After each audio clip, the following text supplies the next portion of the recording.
ایک دوست چند سال پہلے میرے پاس آئے، کہنے لگے میلاد شریف پر دلائل۔ میں نے کہا آپ کو کتنے عرصے ہو گئے دلیلیں لیتے ہوئے؟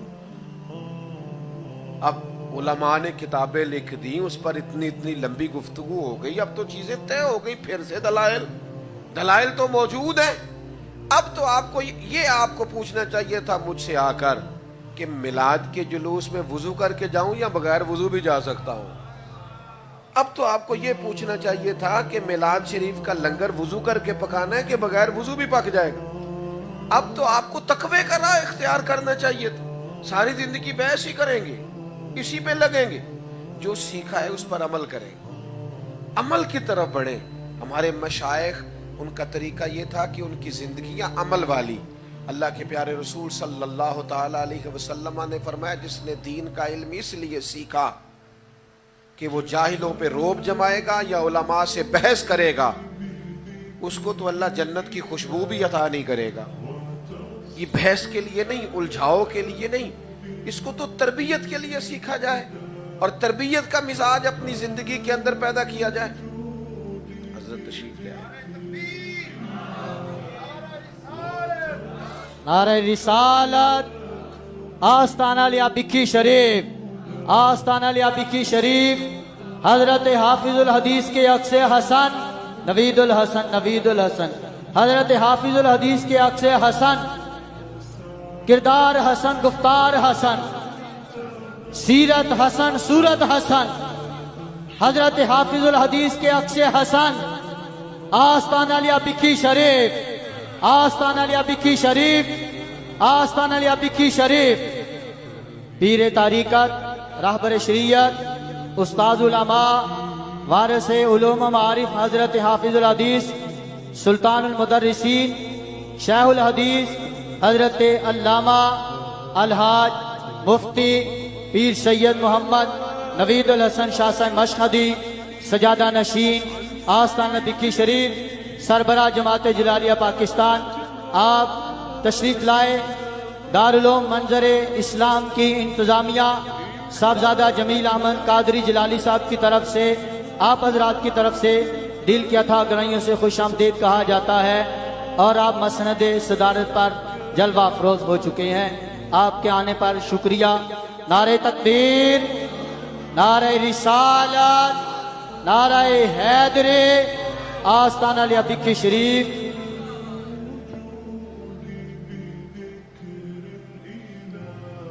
ماشاءاللہ حضرت قبلہ تشریف لے آئے۔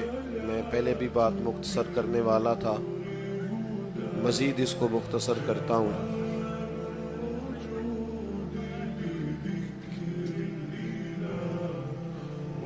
میں عرض کر رہا تھا کہ علم دین جب ہم حاصل کریں تو ہمیں کوشش کرنا چاہیے کہ ہم اس پر عمل بھی کریں۔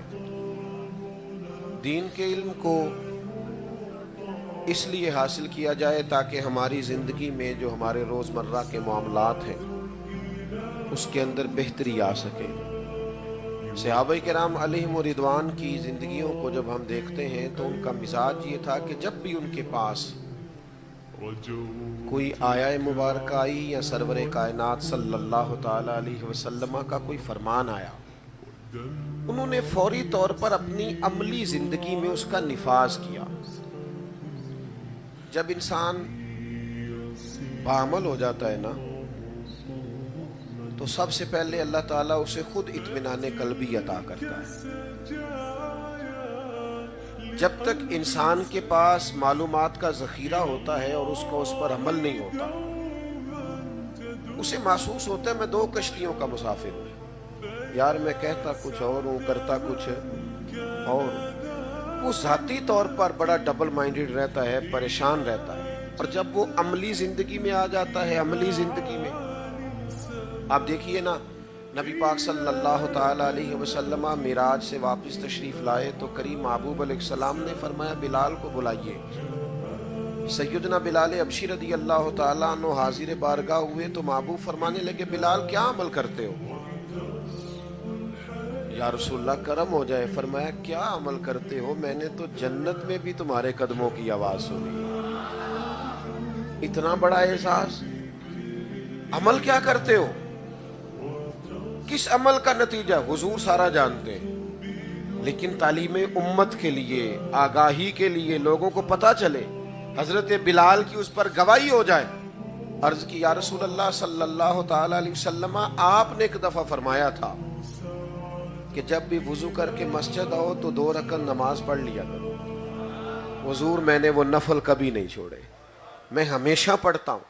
مزاج تھا نا ان لوگوں کا۔ مجھے بتائیے یہ جو نوافل کی برکات آئی ہیں، یہ جو مختلف وظائف کی برکات اللہ کے محبوب علیہ السلام نے بیان کی ہیں، تو ہمارے محبوب نے ہمارے لیے بیان فرمایا ہے نا، لیکن وہ ہماری طبیعت ہے۔ وہ ایک دوست ہے میرے، ایک دن مجھ سے ملاقات کے بعد کہنے لگے دعاؤں میں یاد رکھیے گا۔ میں نے کہا ایک دفعہ دعا کرا لے، یہ پکا پکا یاد رکھنا مشکل کام ہے۔ یہ محاورتاً تو بات ٹھیک رہتی ہے، لیکن آپ مجھے کہیں پکا یاد رکھیں تو یہ مشکل کام ہے۔ کہنے لگے پکا رکھنے کا طریقہ کیا ہے؟ میں نے کہا وہ ترمذی میں حدیث ہے، محبوب نے فرمایا سورہ حشر کی آخری 3 آیتیں صبح پڑھ لیا کرو، شام تک 70,000 فرشتے دعا کریں گے، اور صبح پڑھو گے تو شام پڑھو گے تو صبح تک دعا کریں گے۔ تو بڑا آسان کام ہے، تو ہمارے لیے کہیں گئی نا یہ ساری باتیں، لیکن وہ ہمارا مزاج یہ ہے کہ وہ بڑی لمبی گفتگو تو سنی، اور اب تو ماشاءاللہ سے پہلے تو واعظین خطبہ اسٹیج پہ ہوتے تھے، اب تو عوام میں بڑے بڑے خطبہ ہوتے ہیں۔ آپ کہیں بیٹھ جائیں کسی آدمی کے پاس، وہ بات کرنے کا موقع تھوڑی دیتا ہے۔ بہت سی معلومات، بہت سی باتیں، بہت سی گفتگو۔ عملی زندگی کی طرف آئیں، عملی زندگی کے اندر دین کا نفاذ کریں، اپنے مزاج میں اس کو لائیں۔ جب مزاج میں آ جائے گا نا دین، ہمارے روزمرہ کے معاملات میں آپ دیکھیے قرآن مجید کی آیت نازل ہوئی لن تنالوا البر حتی تنفقوا مما تحبون، تم اتنی دیر تک بھلائی کو نہیں پہنچ سکتے جب تک اپنی پیاری چیز خرچ نہ کرو۔ یہ آیت مبارکہ نازل ہوئی، یہ صرف کسی خطیب کے خطبے میں پڑھنے کے لیے نہیں ہے، یہ فقط جمعے میں سنانے کے لیے نہیں ہے، یہ عوام کے سبحان اللہ کہنے کے لیے نہیں ہے، نازل ہوئی ہے اور محبوب نے پڑھ کے سنائی ہے۔ نتیجہ نکلا، ایک صحابی نے اٹھ کے کہا یا رسول اللہ صلی اللہ تعالی علیہ وسلم، گھوڑا میں نے بڑی محبت سے پالا ہے، حضور مجھے بڑا ہی پیارا ہے، کیونکہ حکم آیا ہے پیاری چیز خرچ کرو تو حضور مجھ سے قبول فرما لیں۔ عرض کی ہے صحابی نے اٹھ کے یا رسول اللہ صلی اللہ تعالی علیہ وسلم، یہ باغ میں نے بڑے پیار سے سینچا ہے، میں نے سنوارا ہے، اس کی بنیادوں میں میرا خون پسینہ ہے، حضور مجھے باغ بڑا پیارا ہے، لیکن میرا رب فرماتا ہے پیاری چیز دو تو حضور میرا باغ مجھ سے قبول فرما لے۔ عملی زندگی میں دین کو لائیں، عملی زندگی